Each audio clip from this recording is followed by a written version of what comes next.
Almost there. All right. I think we're good. Okay. Hello, everyone. Welcome to another episode of Cannabis Marketing Live. I am your host, Jake Litke. We have a couple of guests here today. Our topic here is talking about attention metrics. Joining us is Ted Montanus, also from MediaGel, as you can tell by his logo he's representing. Um, Ted runs our partnership program and strategy, and he's been on before. I would like to introduce Tyler DeTour. He's coming to us from Adelaide, which is the cool new kid on the block in the ad tech world. And he's going to tell us about attention and what it means for you as an advertiser.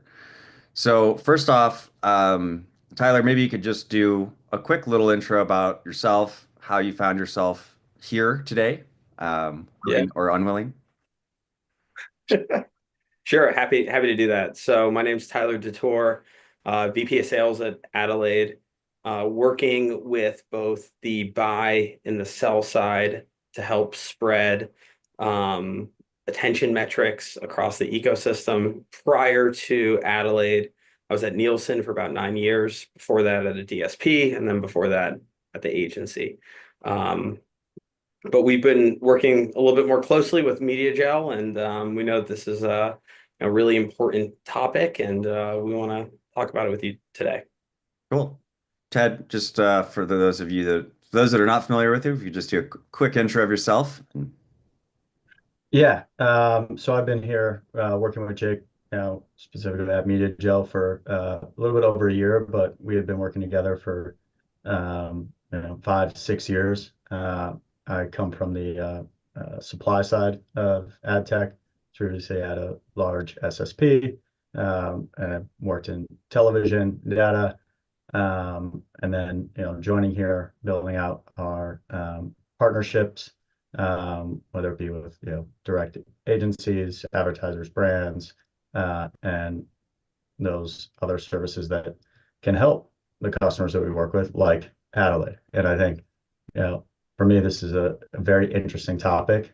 If Tyler was on the stage here at like CES or something, the words would be disruption, or innovation, move, that I think people hear enough about. But I do think like attention metrics, like the psyche behind it of, what it's kind of measuring, or just how, I understand it, I think is super interesting. And like kind of to preface, Jake and I have talked about this, a lot of customers and internally about um, attribution and measuring return on, marketing dollars and moving beyond last click. And that, realizing, I guess, at its core is like consumers are people too. If they're reading something, they're not gonna see your brand and go, I gotta go buy it right now. So the creative, where the placement is, needs to resonate with the consumer more than the scream to a direct response. And I think Adelaide fills a gap, especially in our industry with cannabis, in that understanding, where I think on average we see between 5 to 10 days post last impression that a consumer makes a purchase. So using AU metrics and how we're starting to use them, I think is something that's new to the cannabis industry, but is much more in line with how consumer behavior um, uh, goes in real life and how we can measure it better. Yeah. So we'll start off by talking about sort of the basics that most people are aware of with at almost any level of marketing, right? Even someone who's very much a novice. People understand you get ad impressions and you get clicks, and usually that's where people kind of stop the conversation. What is my click-through rate? What is my CTR? Is it point one? Is it point two? Depending on the channel you're in. And let's just make an assumption here that you're running media and you're doing it in an environment where fraud is materially eliminated, right? So let's just say we're not dealing with bots or fraud or any of that, and we're dealing with real people looking at, reading the news or whatever it is, and they're getting placements, and you're seeing a CTR. And that's historically where a lot of people have focused is like, how do I get my CTR up? However, and I think, Jenny says this on our team, CTR is a good health metric of a campaign, but if it's the only thing that you're looking at and you're concerned about a combination of, revenue performance and brand equity, it can mislead you, right? In terms of the effectiveness of your marketing. So, on the average, actually, Tyler, you'll know this number. For the average, let's just take like news sites, for example, right? Because that's a common use case. Most people read some amount of news, whether it's real news or fake news. That's a whole different conversation, but they're reading news, they're seeing ads. What is the average news site? How many placements are gonna end up? When I say placement, like the number of different individual ad units, different sizes, different places, what is that number? I think it varies significantly, right? There's a ton of variance there. I'd say the average is probably about 10 that you'd see on a given page, but then there's some sites that have 20 plus, right? And then you have other sites that have 3 to 5, right? The interesting thing about the web, which is very different than other mediums, is that unlike TV, or even CTV, you can't really manufacture. You in those areas you can't manufacture ad space, right? It's there, it's finite.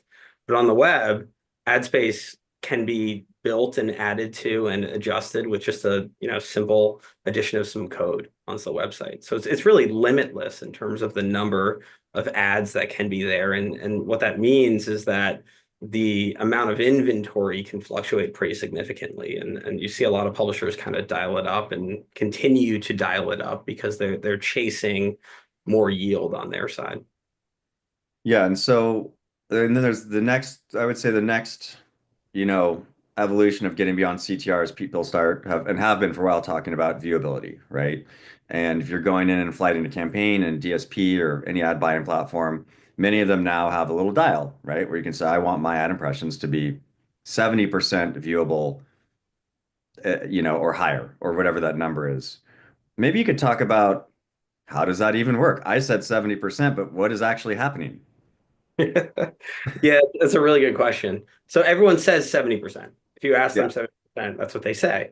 And that's because the market has coalesced around that number for no particular reason. I think it's heavily driven by a lot of the larger brands and the auditors behind those brands that for some reason or another said 70% viewable is what we stand for and what we need in order to move branding forward or get better performance.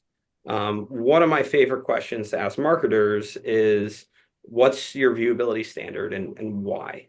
And a lot of them don't have a really good answer for that, right? They haven't correlated to their outcomes. They've basically just picked an arbitrary number. And what that means is that once they've picked that number, the sell side creates ad experiences to hit that particular hurdle, good or bad. Do you, and 70%, you could look through that a couple different lenses. Are 70% of my ads viewable? Or on a given publisher, are 70% of those ads viewable? Does anyone I, know? I don't think anyone knows, right? Okay. I mean, a lot of clients are running kind of viewability on their end. Those are viewability of that particular ad, but a lot of the websites have created ad experiences where they can ensure that they're hitting those viewability thresholds. Have you ever been to a like cooking website or anything like that? Oh yeah, Um, when Oh yeah, you want to like get a recipe and you gotta read someone's whole story about their grandma first before you get the recipe. yeah, exactly. we had a customer come in and they saw their competitor ads on Daily Mail and World Star. And so I used Daily Mail as an example when, talking to them was, pulled up the page, did the exercise of everybody pull up the page at the same time. We're not seeing the same ads. And then, in that setting, like there's companies out there too that, have helped with publisher monetization by, auto refreshing the locations on different cadences. So like after 5 seconds, 10, 15, where you could be reading that recipe, you're constantly going back to it, your phone's covered in flour or, whatever else, but those ads are, constantly refreshing. So I guess on the viewability topic is yeah, and I felt this way for a long time when viewability came out, was that like, shouldn't that like just be like the standard? Like, I gave you money to show my ad. And then now it's, well, we need to add something, pay for something to validate that it was actually viewed. It wasn't below the fold, so that should essentially like, oh, should just be par for the course, should be standard. And then, where I think Adelaide comes in, or, measuring attention to, is like, viewability should be the expected. If you're paying for something, that should be expected.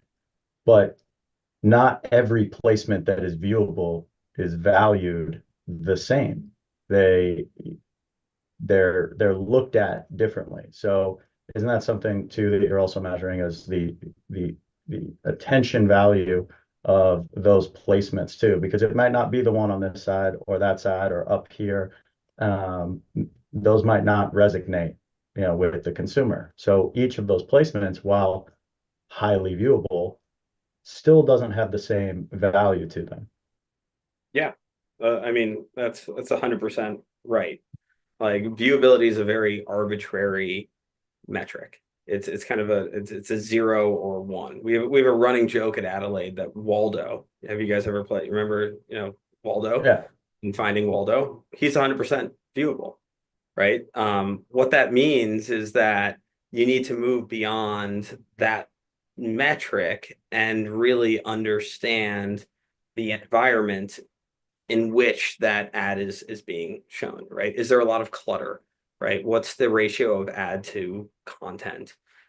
Because if it's just a recipe website that's lined with 300 by 250s, all of those are viewable, but you're not paying any attention to them. They're not going to drive a particular outcome for you. But they are going to check the box of being brand safe, fraud free, and 100% viewable. So that's the nuance that we help clients understand and uncover. And then once you're able to understand that nuance, you can, better optimize and decision the media that you're buying to find more attentive environments that aren't being gamed. And in doing so, drive better brand outcomes. And I think it's a little, like technical too, with, we run into that a lot, in cannabis being a new vertical, a newer industry in its acceptance, broadly in marketing. So Mhm. there's a different, learning curve. So, when we're talking about placements on pages too, a base level understanding is like CTR and clicks, because it's it's viewed in a tangible way. It's the same with, SEM or paid search, where it's you're essentially paying for a digital doorman. But in order to get to that point, and where we're serving the ads and how they're um, recognized and how they resonate with advertisers, is moving beyond, just measuring on clicks. Like, it's something that we report on. It's still accepted industry wise, but the value of the placement might far exceed uh, the CTR, but will have a huge um, discrepancy where the AU metric shows that it's, potentially, worth a lot more than what the clicks are saying. And is that something that you run into too, with explaining to, advertisers that are more performance based, especially in the immediate? Yeah, definitely. I mean, I think a click is very easy to understand for a marketer, right? Like, you click it, and then that shows intent, and that will lead to something. It's quantifiable. It's pretty straightforward. When I was at Nielsen probably 5 or 6 years ago, we did a meta-analysis looking at clicks and ROI. And what we found is that there was no correlation between clicks and ROI. What that means is that there's a lot that you miss if you simply focus on clicks, and there's a lot of efficiency to be gained by moving away from just focusing on clicks. Yeah, we see that with campaigns that we run all the time, where there's a pretty big disconnect between publishers that are driving clicks and publishers that are actually driving transactions, which is ultimately what most of our marketers care about, right? They're trying to drive revenue, and we're trying to connect the top of the funnel of, starting at awareness and seeing how we get someone through the journey to purchase.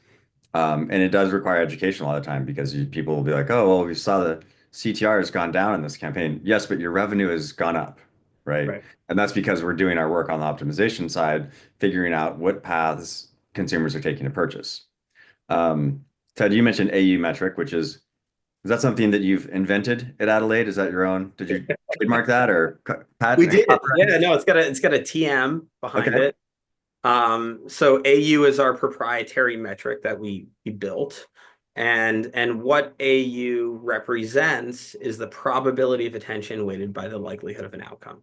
So effectively, we take a bunch of signals that we collect. Some of them are legacy signals. We also use a page scanner. We also use eye gaze data, and we put it into a model. And then we utilize outcomes on the back end, and outcomes effectively act as the dependent variable within our model. And we've gone out and we've worked with the likes of Nielsen and IRI and Dynata and Disco and Lucid, and effectively built out this huge outcomes database. And we utilize that to train the model.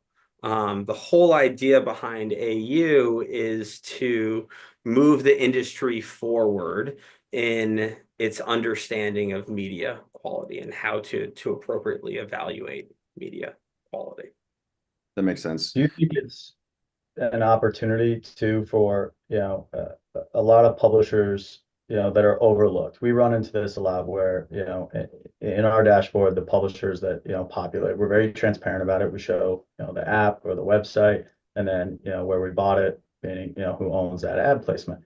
And, a lot of customers will see, like, I don't see the ESPNs and CNNs and, Hearst or Condé ones here, but the ones that are driving transactions are the words with friends and things, because it's, could you say that it's maybe proving out the user experience on some of these, apps or sites that normally would get cut out of plans in broader media years ago, but because of the setting and how the consumer is interacting with that content, that the AU metric is much higher than it is on these more, widely known mainstream, or as we say, premium publishers? Yeah, I think that's true. I think that the definition of premium for us is different than others, right? What we're helping clients look for is inventory that may be undervalued or maybe overlooked, but does have a really good experience and will drive a better outcome. But there's definitely a range there, right? There's a lot of publishers who have built their ad experiences based on chasing historical norms around what the industry thinks is valuable, right? 100% viewable. And they'll stack a lot of those ads on a given page. And the whole premise behind what we're doing is thinking a little bit differently about how to evaluate media quality and then using it to your advantage, whether you're on the sell side or the buy side. But there will be winners and there will be losers, as there should be. Yeah. What is the variation between the environment types too? And, how do you value the metric across, let's say, CTV, display, maybe social, mobile, digital out of home? Yeah, that's a really good question. So we've published our benchmarks with eMarketer, and we publish benchmarks on a quarterly basis. They're across all the channels we measure. That includes walled gardens, display, OLV, CTV, linear, etc. It's not surprising that CTV garners a lot more attention than a display ad, right? So when you think about comparing, what you want to look at is not only the individual channel, but also what you're spending within that channel, because that's how you can understand the relative efficiency of these different mediums and how they interact with driving outcomes.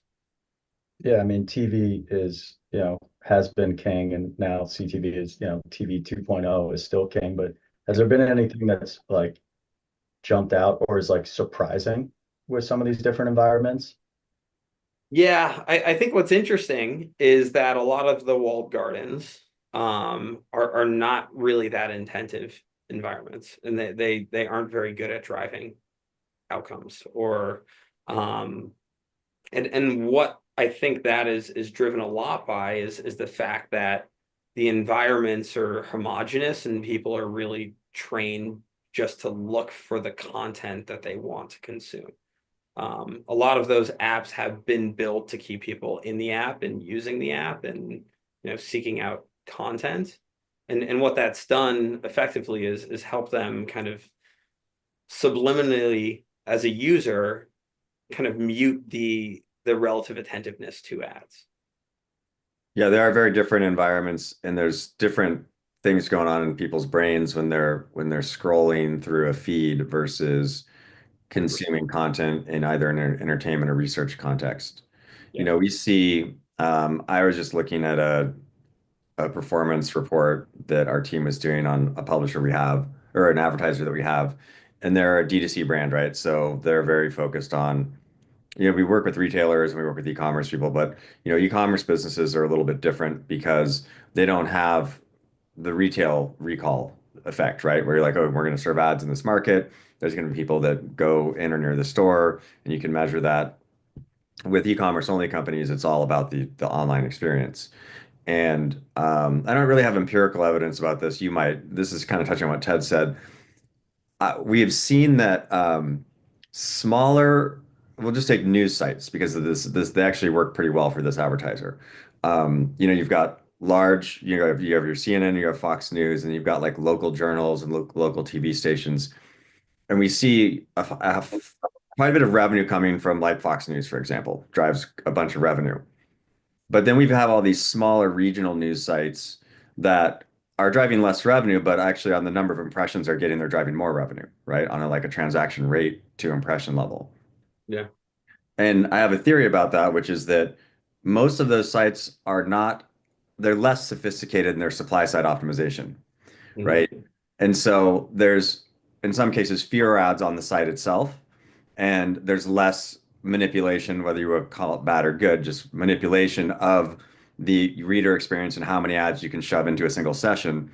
And it seems like that tends to skew the numbers in a positive way to some of these smaller, either regional or independent or almost, large blog type of publishers. Have you seen that kind of data in your experience? Um, I'd have to kind of dig in and look at it a little bit more detailed, but I think overall, if a site has a cleaner environment, right, as has very compelling content, it's going to drive better outcomes, Yeah. right? I think a perfect example of that is the New York Times, right? They have a very low ad load. Those ads are very valuable. But what they haven't gone down is they haven't gone down the path of adding all this tech and building out all of these different ads that are going to be surrounding you the entire time, which really fragments the opportunity for attention. And in doing that, leads to a diminishing return on outcomes. Yeah. What are some examples that you've seen in your data set that are interesting in terms of uh, kind of wildly different AU scores for something that someone might think is the same thing, like either within a single publisher, where without using AU, you're paying effectively the same price, whatever that CPM is. Like this placement costs X CPM, and Yep. this other one costs almost the same thing. But in your data, you've seen that one of them is how much more valuable than the other? What are some kind of extreme cases of that? Yeah, that's a good question. Um, so what we see in the market right now, is that the market's priced for all of these legacy metrics. Um, what that means is that there is an opportunity to find efficiency in the ecosystem by using our metrics. So you can find more impactful placements that the market might deem as less valuable, but they're actually more valuable at driving performance.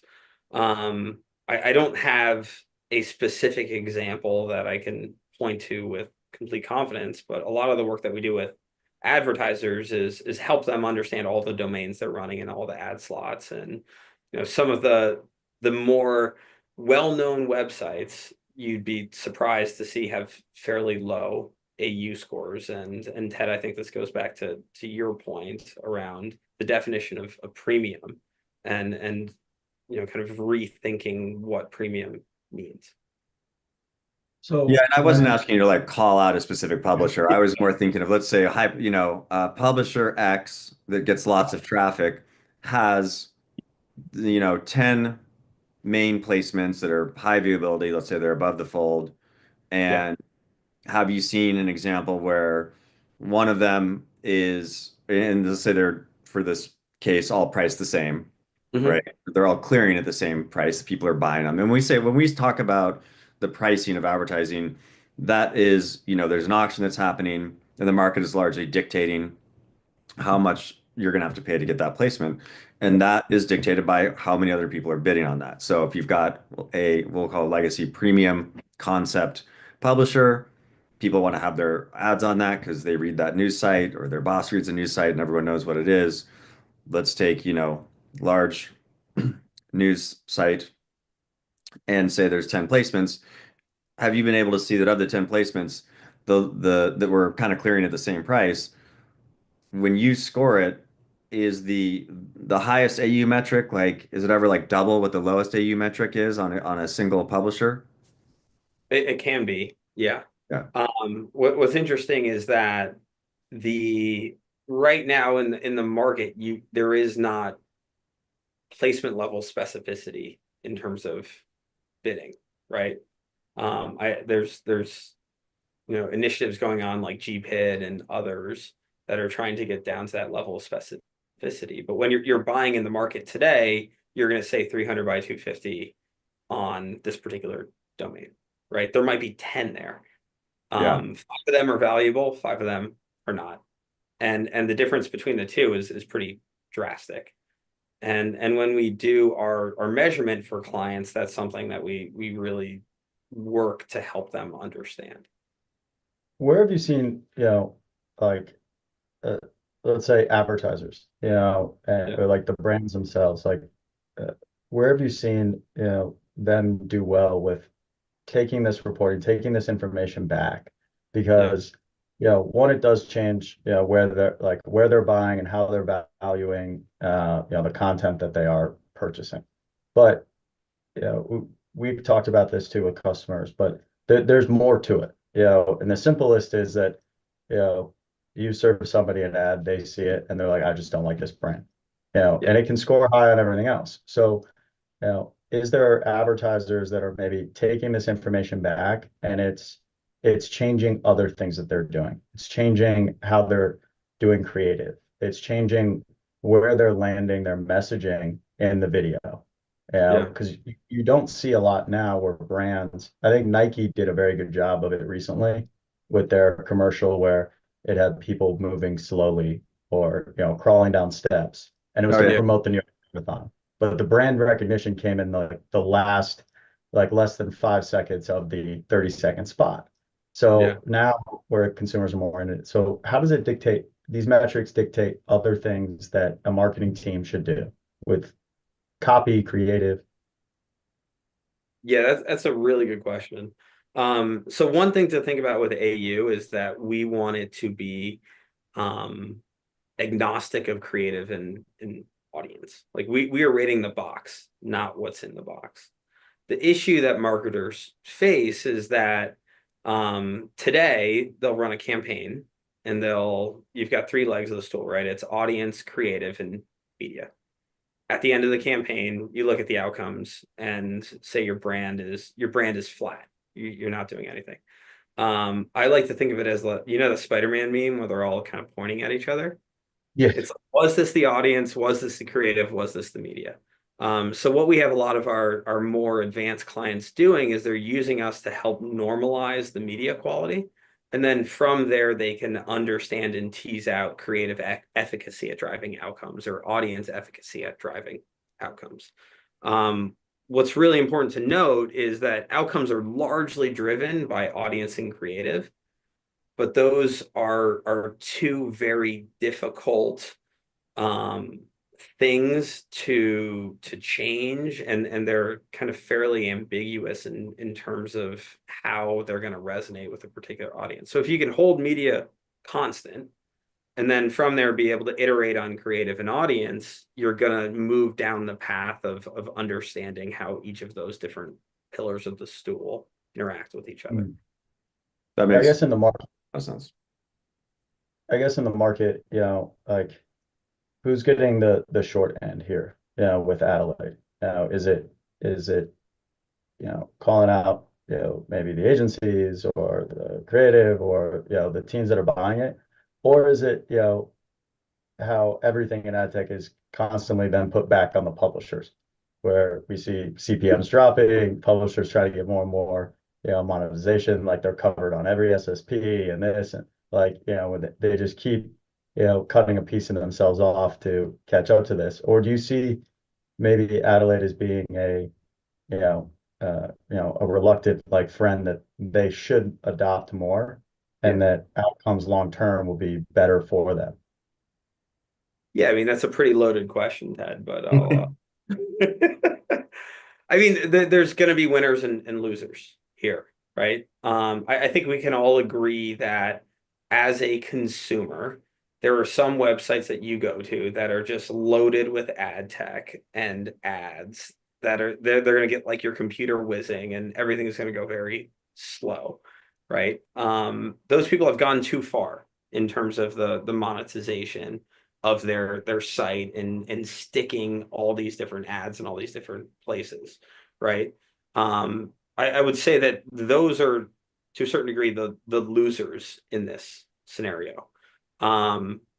What we strive to do is make the ecosystem better for everyone, right? The whole idea behind AU is to provide a true value of that impression that both the buy and sell side can agree to, that has not been gamed and has not been manipulated as legacy metrics have done to the ecosystem as a whole. I think the other important point is it's not necessarily about driving as much attention as possible. If you drive a lot of attention, you should put all your dollars in. If you want to drive a lot of attention, buy linear, buy CTV, right? Like that's probably the best scenario for most brands. We know that that's not possible. We also know that that's probably a bad idea because you're not going to reach people at the different touch points that they need to be reached at in order to, change their heart and mind and drive a particular outcome. So the whole idea is to figure out what is the right level of attention to drive a particular outcome and utilize that to buy more efficient, more impactful inventory at the right price. Price is something that is incredibly important to this entire equation, and being able to understand this is the level of AU we need to drive a conversion or to drive ROAS or to drive ROI, and then from there be able to pivot off that to build a efficient media plan and media decisioning or optimization strategy. I think everyone wins in that particular circumstance. So on that note, let's talk about for advertisers Yeah.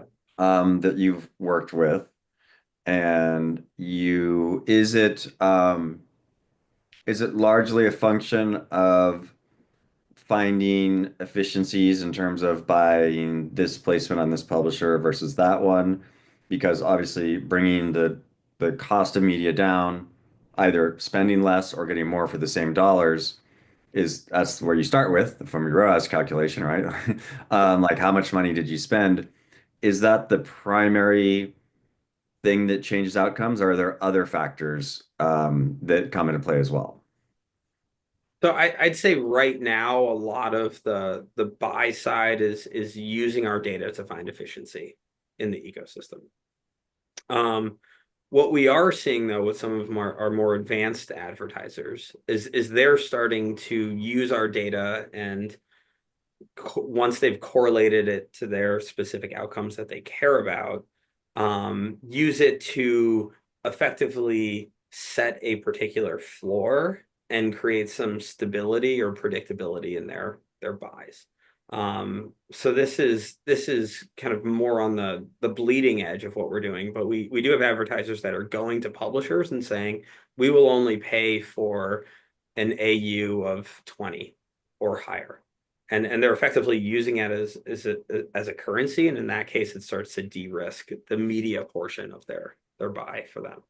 And if they're able to get predictability out of it, everyone wins. What is your score? And what is 20 good? Like how high does it go? Does it go to 25 or 100? Like, So it's a 0 to 100 score. okay. Higher is better, but also there are ranges per channel, right? So the 0 to 100 represents all the different channels we can measure.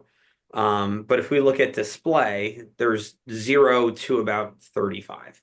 For OLV, it is, 15 to 50, right? So the idea, and we have a bunch of benchmarks that clients use on a regular basis, is to make optimizations within your channel to find the most efficient AU you can to drive that behavior that you're looking to achieve.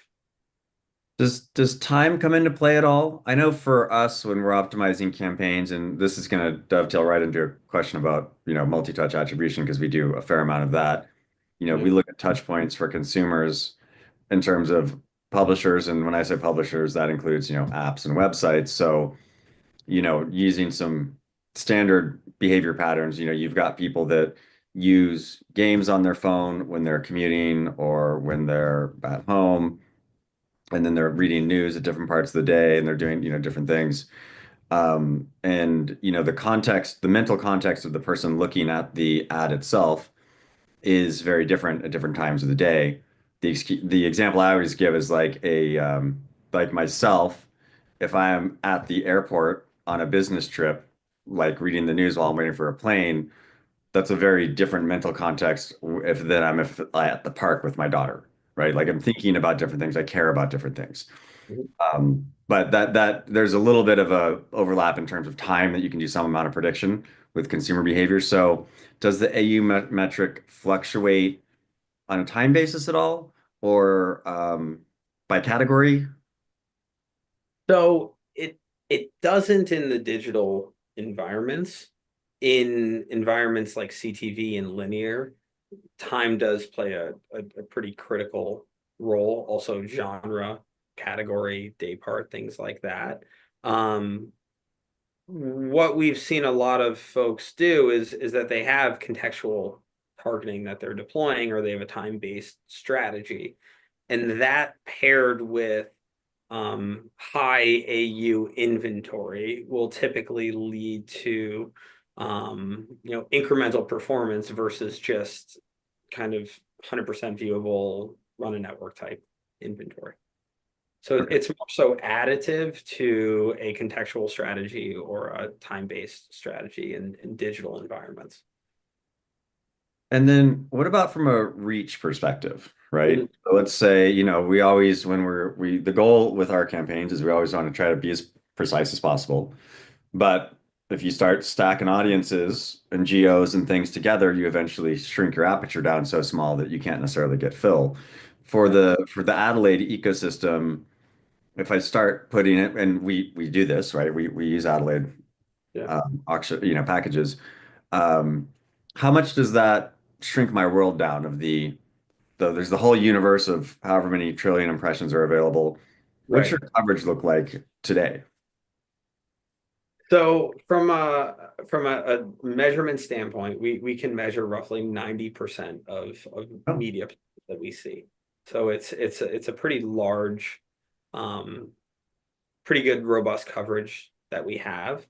There are obviously a few holes here and there, but we can measure the vast majority of media plans. Okay, so Yeah, not I mean, really going to have a negative impact on reach or fill. yeah, I It, mean, nobody's better at putting out press releases than Adelaide. It's like one after another. There was like a string there like 2 years ago where it was like, oh, okay, all right, yeah. It was, might have renamed, PNR like Newswire that, but I guess that's how you collect it all. But back to like the day parting thing is like, especially in our industry where like or in cannabis specifically, you have the retailers, but brands have a different set of challenges. And with day parties, like we Jake and I came up with this idea like a while ago. We talk a lot about CTV, trying to get cannabis brands and retailers to do more CTV because of a lot of the reasons we've talked about. But the day parting wise is as a CPG product, which cannabis is. Um, some of it speaks towards like sleep. Like I've always wanted to run, and I guess now, measuring like its results and using attention metrics of like the insomniac hour. yeah. It was like the perfect time to send a, hey, we've got sleep edibles or this or that. And shout out to Glorious for wanting to do that. But I think that is a good way to measure that success too, because it's not a time where they're going to make a purchase potentially, Yeah. but it's going to resonate with them. And I just envision the narrator, lying on the couch, like in Fight Club, just going through the channels there, just zombie like. What's interesting, that made me think of like back in the day when you'd be watching a cable network and like at midnight it would turn to infomercials Yeah. from Hmm. 12 to 5, right? Someone did an analysis there and Yeah, said this works, right? yeah.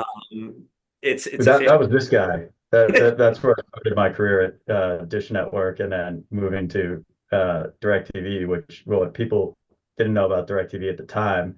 Was they had Sunday Ticket, but the satellites, and the connection, there's only a certain amount of bandwidth.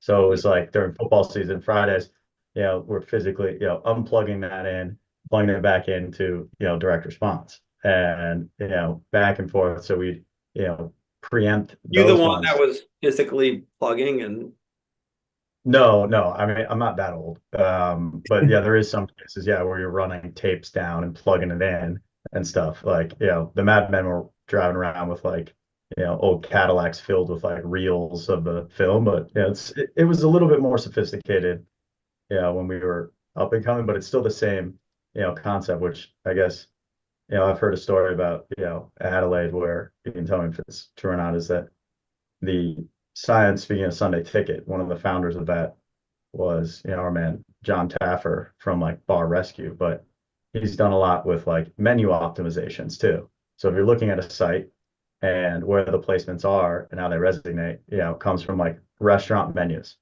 It's a perishable, good and service. So if you move that item or that dish around on your menu, it moves quicker because you sit down, you look at it, you're like, oh, I'm gonna have the fish. So like optimizing those, and it's kind of, you know, I guess like early days of Adelaide, like, and you being at Nielsen, which Nielsen was a lot of, test and control, like sample sets. I mean, there was like I think we were a Nielsen household growing up, but um, uh, what were like the origins of Adelaide and coming up with this science? Like how much was it now automated digitally, and how much was like there was a study part to it before? yeah. Well, I didn't know what direction you were going to go with that, Ted, but you landed it well, and I'll take Thank that you, question. thank you. Yeah, I practiced So, that last night. so what's interesting is Adelaide started as a DSP. It was a company called Parsec Media, and the idea behind Parsec Media was selling on time based versus impressions, and selling on attention. What's interesting is that Adelaide had a Parsec had a big client of theirs. Think of like a top 10 technology company. And they're like, we love this, but what we really want to do is be able to quantify this and understand the relative value of these placements that we're buying. And so the founders built out a metric, and that metric was AU, and they realized that there was a lot more valuable in providing that metric to the broader ecosystem than selling a attention-based DSP. So that's how Adelaide was born, and they spun out of Parsec and started Adelaide, and the rest is history. Isn't Parsec from Star Trek? Maybe. I think it's like when they talked about how far It's they a were going, it measurement. was like 50 parsecs away Yeah. or something. Does that sound familiar? Do you have like a star, maybe a Trekkie Yes. fan there? We could. I can go back. I've never gotten that reference before whenever I've Yeah. told the story. So maybe it's That's true. I've given up on ad tech names. Like it's just, they're constantly, changing and getting more and more ridiculous. So Well, the good yeah. news about Adelaide is it's one word. It's got Yeah. ad aid in it. It starts with an A. So for anyone who has OCD, they're going to file it at the top. It's and then if you think a little bit further, Adelaide is a city in Australia. The country code for Australia is AU. AU is also the periodic symbol for gold. So Wow. That's good. That's a lot of Wow. interesting stuff there. I like it. Yeah. Ours I'm is gonna, not that complicated. Media and gel, put the stuff together, connect all the dots, right? isn't it also it's your initials. Good. That is also true. That was a bit of a coincidence. It made the Yeah. domain easy to get, is what it was. Well, you could add like, over time you could add like our initials to like the end of it. So then we just become like a media law firm, and Yes. then maybe Esquire. Yeah. Yeah, put Esquire So at the end. yeah. Yeah. Perfect. Um, let's go back to multi-touch a little bit now, which is, like I said, something that's near and dear to our hearts. Have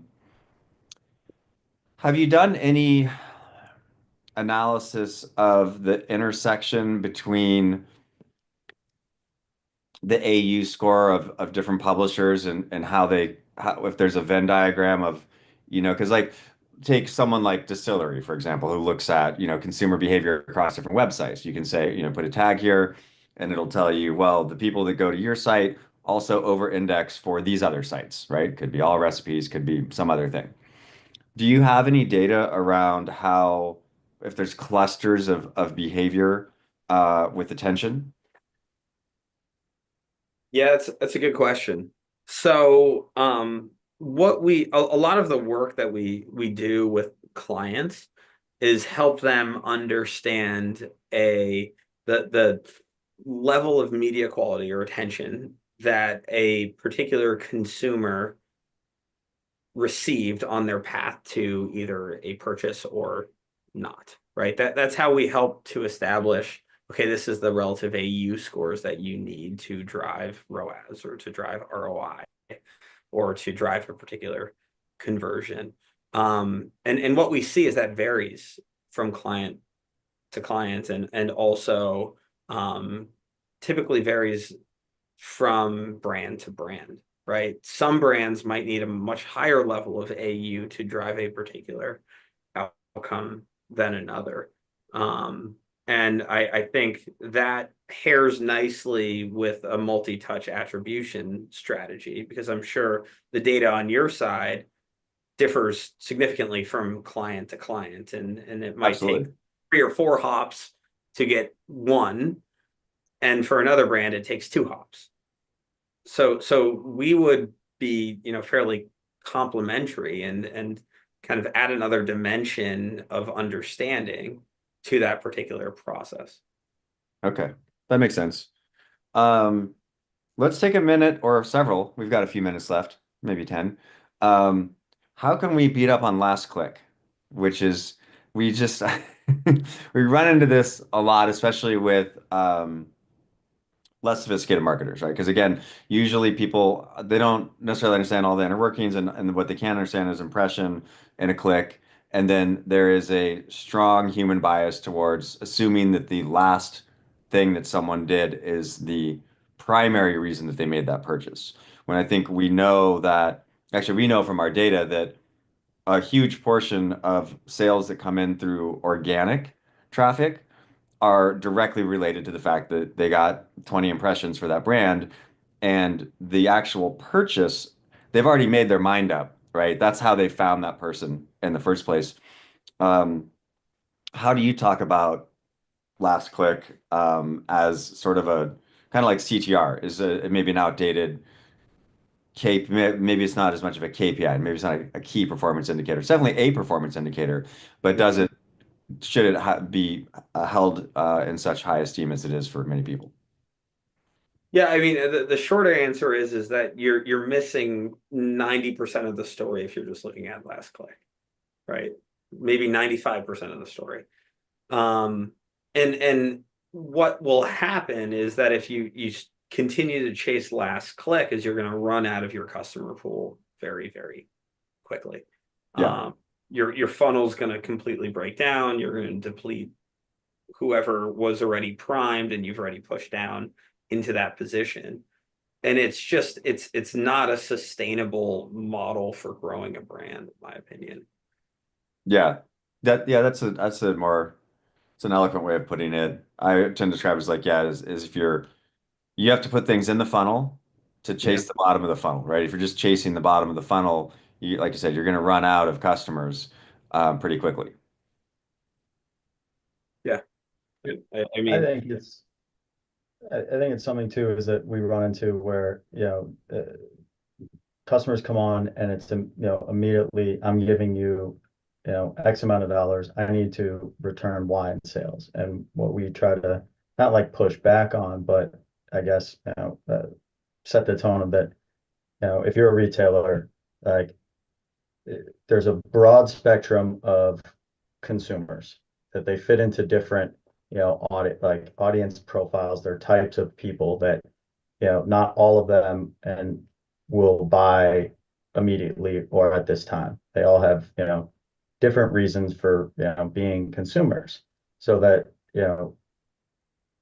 basically putting them on like a Gantt chart or like different timelines that maybe this group of, females 35 to 50 or something like, you know, they'll adopt and buy, but they need, more time. And it can be a ton of different identifiers. So like moving beyond last click, using, attention to optimize for these different, profiles, because we're only going after one consumer and one consumer group just to get everything immediately, not planning out for the future. And I think that that's where AU metrics can come in and looking at that reporting of how, it's resonating with that group, where to make those optimizations, because at some point, marketing to them and then the revenue that they're putting back in, won't run parallel. Like they will hopefully or certainly positively intersect at some point.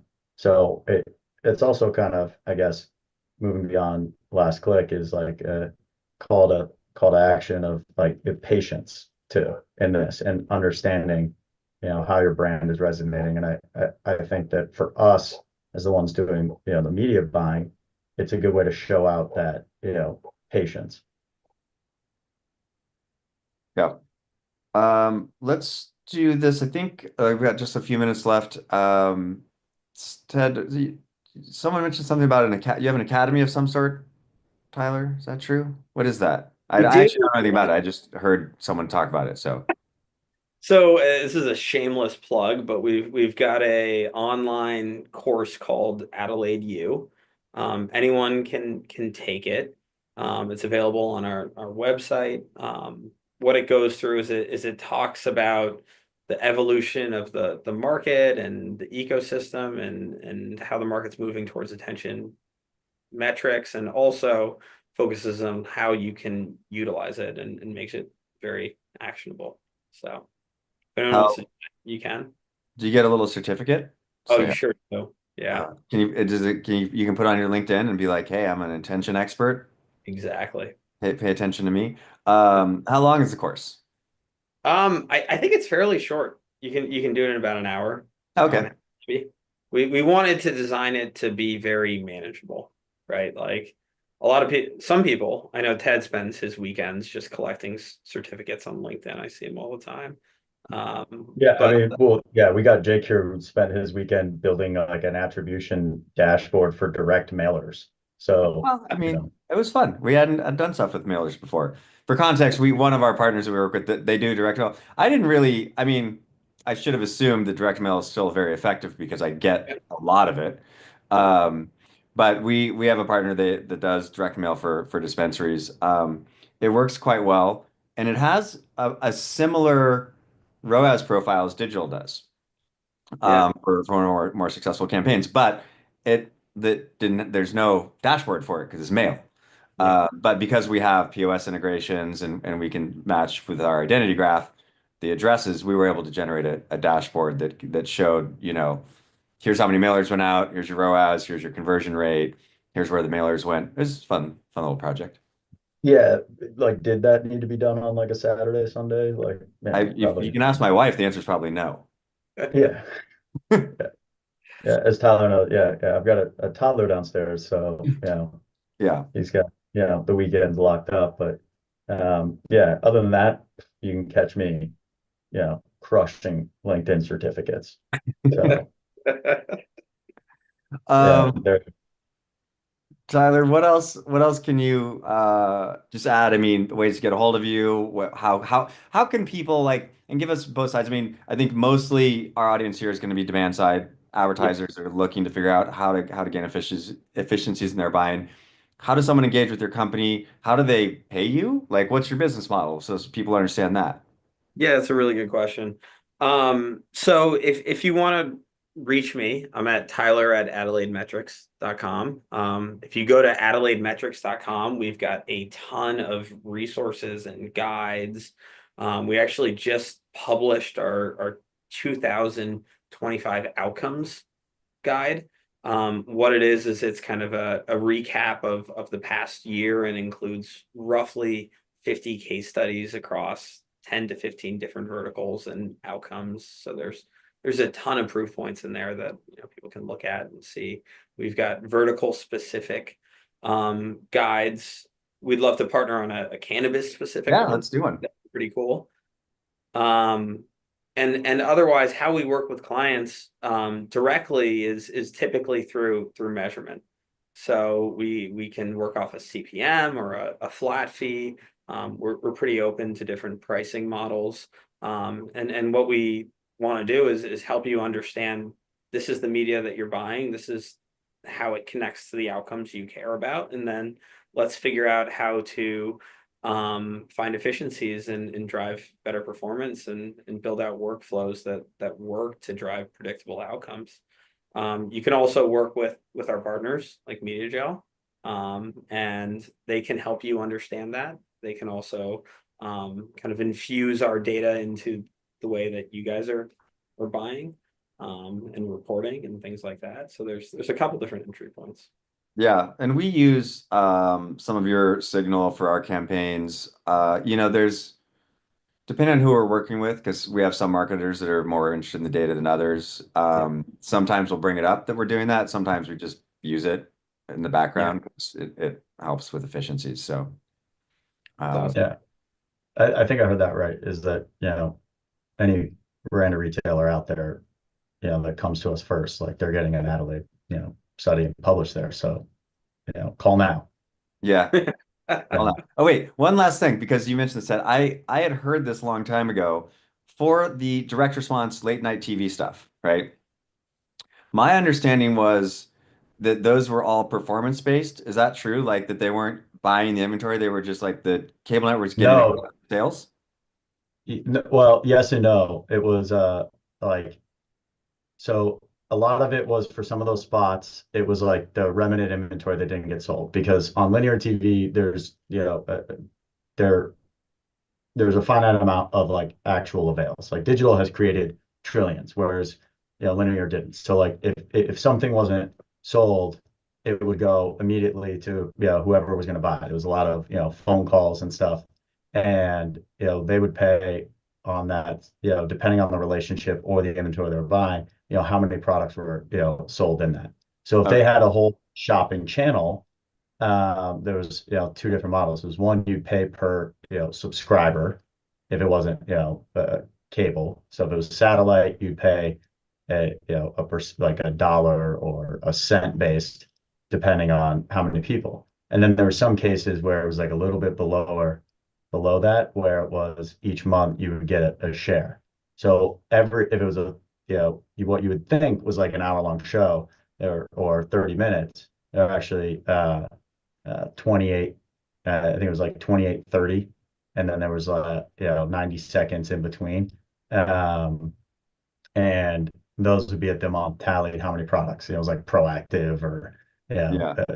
Foreman grills and stuff. Like doing that back in the day, I got some of the best, Christmas gifts, like just all sorts of stuff, sent of all these different products. But yeah, they do it that way because that's how they measure it. Yeah. And they'll shift, like they definitely shift things for different day parts, and they'll put different values on them.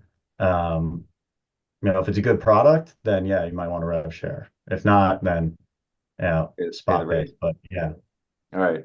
Sorry for the tangent there, everyone. I wanted to know the answer to that. that's So your fault. Yeah, yeah, it is my fault. All right, we're a minute over now. So Tyler, thank you so much for taking the time to Me.